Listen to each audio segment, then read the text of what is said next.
Patriot. Hey, this is Skylar. My name's the Devil's Rejects. I'm the big-time wrestling heavyweight champion, Flex Armstrong. I'm the connected Colonel. Here.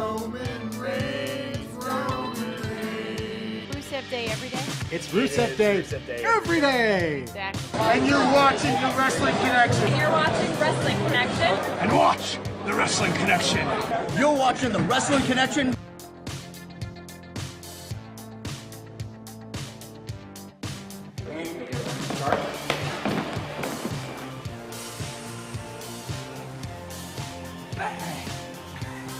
I hear that women gain immortality from licking the feet of babies. What? Say. Be connected, get connected, and stay connected, brothers.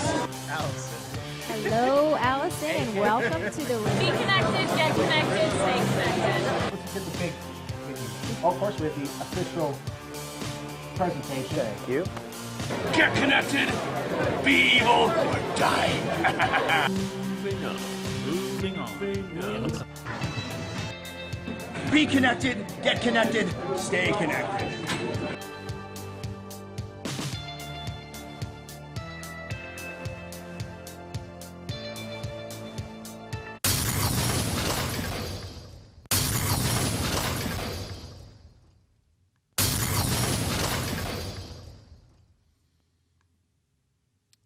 Hello and welcome to episode 279 of the most award-winning must-see talk show to ever hit Bedford Airways, or any airways for that matter. North, south, east, west, backwards, frontwards, sideways, diagonal, whichever way you want to look at it. Brought to you all around the world, the Wrestling Connection. I am your host, the consumer of wrestling knowledge, the prize of the Wrestling Connection, the literal breaker of Kens, the legacy of Team Kaufman. Dan Kaufman here to deliver all the news you need to know. And guess what?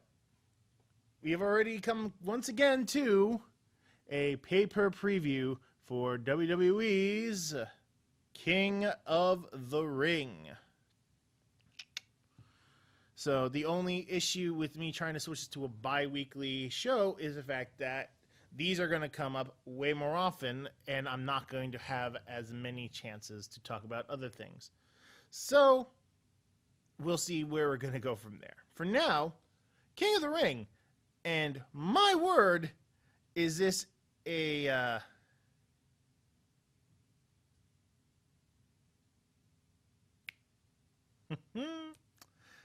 My apologies. I just realized I screwed up. Clash of Champions. Let's just get out of this real quick. Clash of Champions is the actual pay-per-view. The King of the Ring was a tournament that's happening within it. Clash of Champions, where every title is defended on the line, and therefore it is a very, very filled card. And I just realized that I don't have the final match picture on here. Oh dear, oh dear. So we're just going to get that one out of the way first and foremost. Baron Corbin versus Chad Gable for the finals of the King of the Ring tournament. And I honestly believe Baron Corbin's going to take it. Chad Gable has not had any exposure outside of this little tournament for quite a while. And honestly, they just don't care with him. Baron Corbin at least has a lot more momentum, a lot more things that he's been doing. And honestly, he's getting an actual reaction, and that's surprising. So we're good. So why not roll with it? Okay. That is your King of the Ring final. I cannot believe I did that. I'm sorry. It's been a long day. Don't forget, I actually work overnight, so I'm doing this directly after my shift. But moving on with the Clash of the Champions card of this, I believe, 12-match card. Oh boy. Normally, I would say we start with the cruiserweights because that's the match that matters the least in terms of this. But I actually believe there's one match that matters even less, and that is the women's tag title match. Alexa Bliss and Nikki Cross versus Fire and Desire, which is Sonya Deville and Mandy Rose. does this really need any introduction? I mean, Nikki Cross and Alexa Bliss have both proven themselves very capable single stars, and they come together making a very formidable tag team. While on the other side, Sonya Deville is good, and Mandy Rose is there. There's no opportunistic title grab like the Iconics did. So the possibility of those two taking the belts off of these girls, honestly, is slim to none. So I am calling very easily for Alexa Bliss and Nikki Cross to maintain the titles. But in the meantime, now we go to the Cruiserweights, which is Drew Gulak as the champion, taking on both Lince Dorado and Humberto Carrillo. Interesting mouthful name. Now, seeing as this is Clash of Champions, all of the belts will be on the line. So to just say, I just think every champion is going to maintain is going to be false. So some belts are going to have to switch. So, will the Cruiserweights? I'm going to say yes. Drew Gulak, despite the fact that everyone wanted him to get the belt, it's not...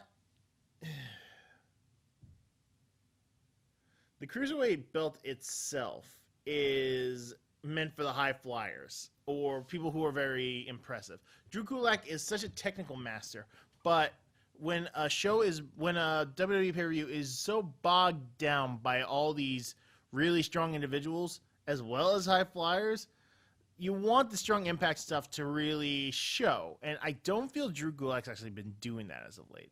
Now, Humberto Carrillo is an option, but he's honestly also very new to the scene as opposed to some of the others. Drew Gulak and Lince Dorado have both been there since the beginning of the 205 Live division. So I'm honestly going to call Lince Dorado to win the belt.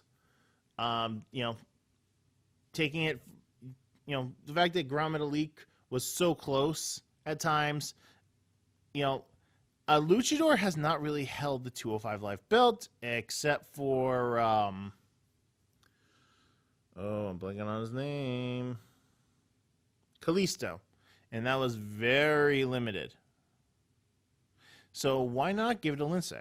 See what happens. That's my call. I have to really think about what belts are going to be switching because there's a lot of belts on the line.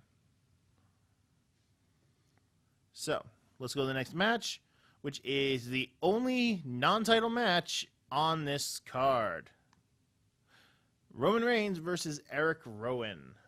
Now, for those of you who do not know, Roman has been getting attacked multiple times backstage. A lot of terrible events have been happening to him, such as a big wire frame fell on top of him, and then he almost got ran over by a car. He had to jump into a car, which that got smashed by another one.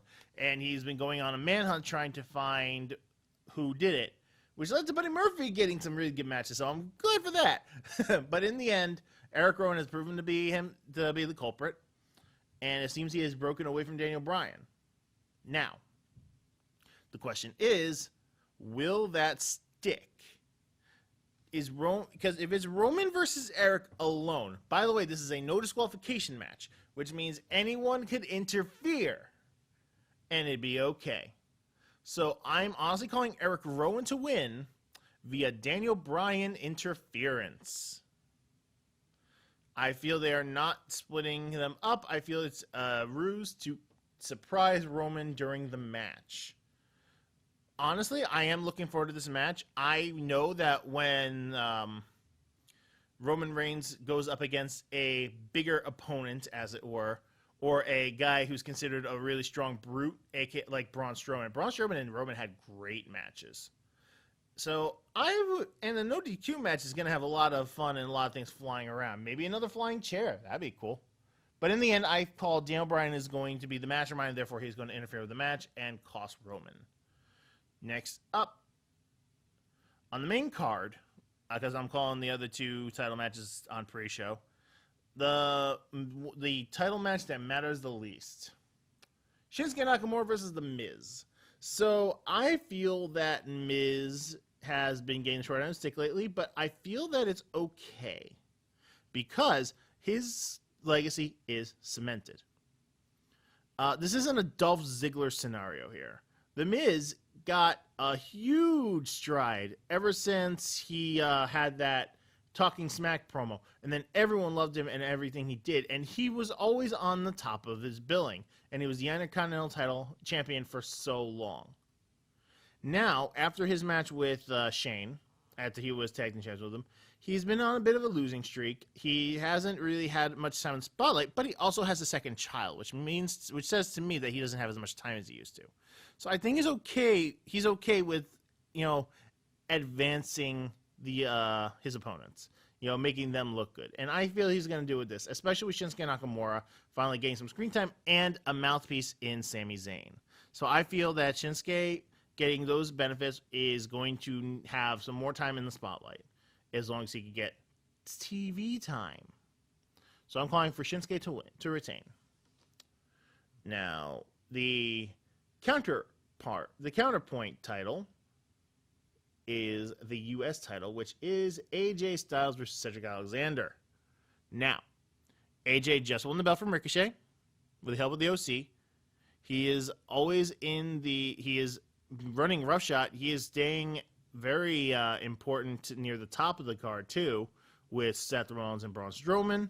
And with his buddies, Luke Gallows and Carl Anderson, he is making sure that he stays relevant. And they've been beating up a lot of people, including Cedric Alexander. Now, on Raw, during a 5-on-5 tag match, Cedric actually picked up the win over AJ Styles, which led to this match. However, the fact that the OC are still involved is what tells me that AJ is still going to retain the belt. I'm glad Cedric has a match, but I don't feel he's going to win. It's just how I see it. I see it's going to be a very good match because Cedric is very impressive. Anyone who's watched Cruiserweights would know this. So I'm just hoping for a good match. But I still call for AJ to retain. Now we get to the women's matches, starting with, that's the same picture, Bayley versus Charlotte.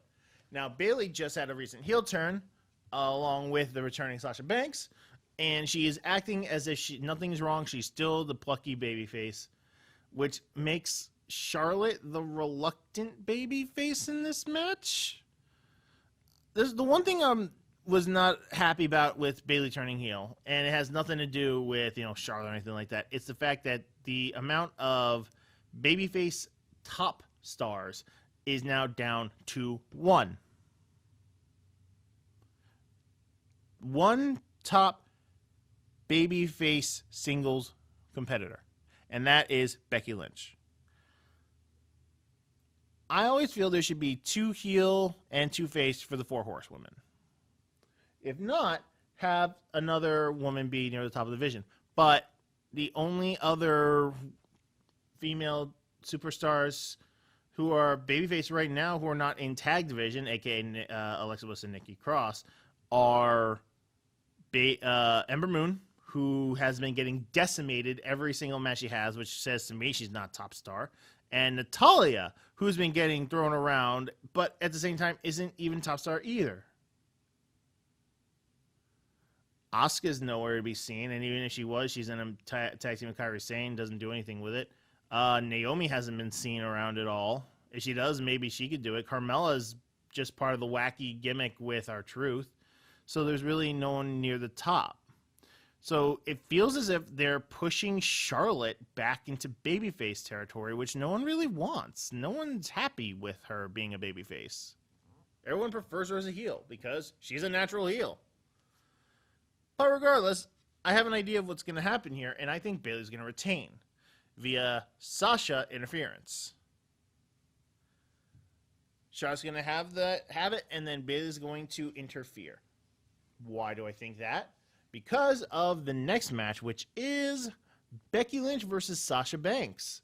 Sasha has just returned from being gone since WrestleMania, has immediately turned heel, attacked Natalya, and talked smack about Becky, And then Bayley turned heel on Becky next to Sasha, her best friend. Now, I feel Sasha is going to win. You heard me. I think this is where Becky Lynch loses her Raw Women's Championship. I don't want it to happen, but it serves a purpose. Because that means that Sasha and Bayley will be the Raw and SmackDown Women's Champions, and then they can go for the tag titles. You know, those belts that they wanted to make bigger and better. So imagine if Sasha and Bayley actually become the two-woman power trip. Yeah. Which would force Charlotte and Becky to have to team up even more, and Survivor Series is coming up. Winner take all. Interesting idea, I think. So, yeah. Going on the fact Becky hasn't lost since WrestleMania, the fact she's had a lot of matches, the fact that they need something to spice it up, I feel Sasha will actually get her first title win on a pay-per-view. I could be wrong, but there's got to be something new, because I'm seeing a lot of, retain. That's not going to change with the next matches coming up. Now, 4 matches to go, and each one are tied, and two are tied with each other. For example, New Day and the Revival and Kofi versus Randy. Now, New Day versus Revival. The story has been going the fact that with Randy's match getting tossed out via double count out at SummerSlam, he's basically been going on a rampage attacking the New Day as well as Kofi, and have basically recruited the Revival to help him out with that. And in doing so has led to this match. So, who do I feel is going to take it? I feel the New Day are going to retain. I feel that the New Day are just the New Day. There really isn't much of a reason for this one. It's possible the Revival could take it, but the fact that there are more cohorts to Randy Orton says that they haven't really done much for themselves. They haven't really talked much. They really haven't talked about how much they need those belts, how much they want to take it off of the New Day. They just were there as extra muscle. So that's how I feel about that one. As for the Kofi Randy match, I feel that it's difficult to say, because I still feel Kofi's going to come out as champion. I'm just not sure if he's going to win or lose via disqualification.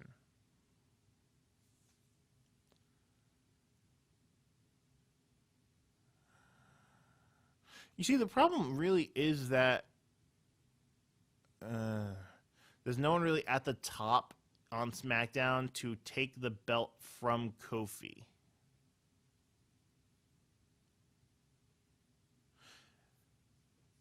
It's possible Randy could win, but I'm going to go with Kofi on this. I'm going to say Kofi takes it. And maybe it spans another month. Another pay-per-view. Now, final matches is 2 individuals are going to be performing double duty. The first match is the Raw Tag Team Champions. So, 2 Franken teams, Seth Rollins and Braun Strowman versus Dolph Ziggler and Robert Roode. Seth and Braun managed to win the belts off of the OC.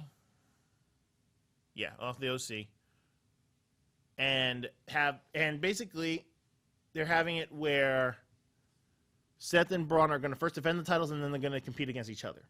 So what's going to happen here? I feel that Dolph and Bobby actually will win the belts via miscommunication from these two, from Seth and Braun. Simple enough. I feel that they're going to use that as a means of getting the belts off of them because they don't really need it. And that will lead up to this match, the final match, which is Seth Rollins versus Braun Strowman, to which, yeah, it's depressing. This could be considered a really hot, hyped match, but it's now officially a backdrop to my man, Bray Wyatt. So it's a shame for this match, but it makes me look very much forward to Hell in a Cell. So he said he would take on whoever wins. The question is, will he interfere with this match? I feel he will. I feel he won't attack anybody, but I feel that he will take their minds off of their match for just a moment, and whoever capitalizes first wins. And I think it's going to be Seth. I think Seth is going to beat Braun Strowman via a distraction from Bray Wyatt. And I feel that that's going to lead to Seth versus The Fiend in Hell in a Cell, and Braun is going to cost the match, which could lead to maybe a triple threat scenario. Either way, I feel that it's too early for The Fiend to win the belt, and this is a way to do it. Cause Braun to be mad because he was accidentally cost the belt via The Fiend, and now he has a vendetta to make sure that Bray cannot win the belt. Seems logical to me, at least. But we have to wait till Sunday to find out. It's a lot of matches. 12 matches. Oh, boy. Oh, boy.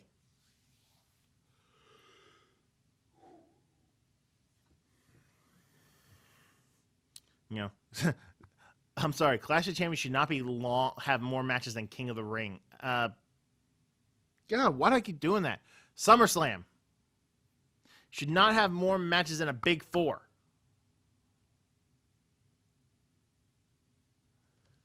Anyways, man, this show went off the rails quickly.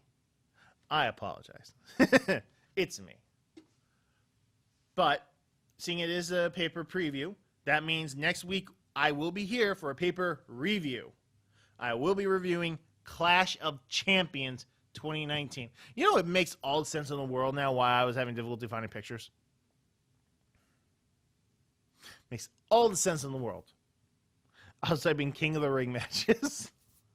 And I was like, why is it just showing me the tournament? Give me the pay-per-view.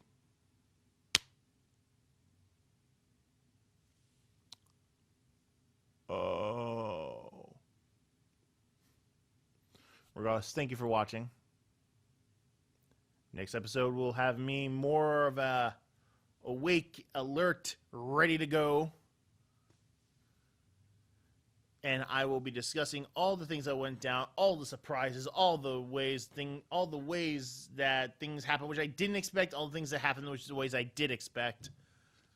And as always, everybody, be connected, get connected, stay connected. Have a very nice day, people. Ta-ta. Make me vanish, dang it!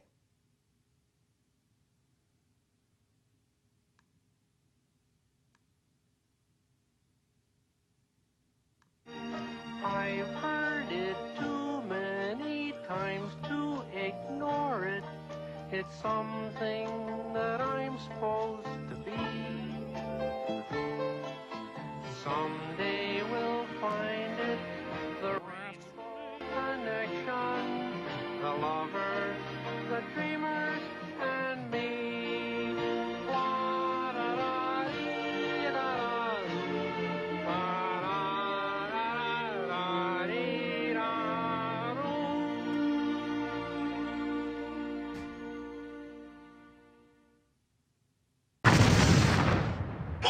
beer.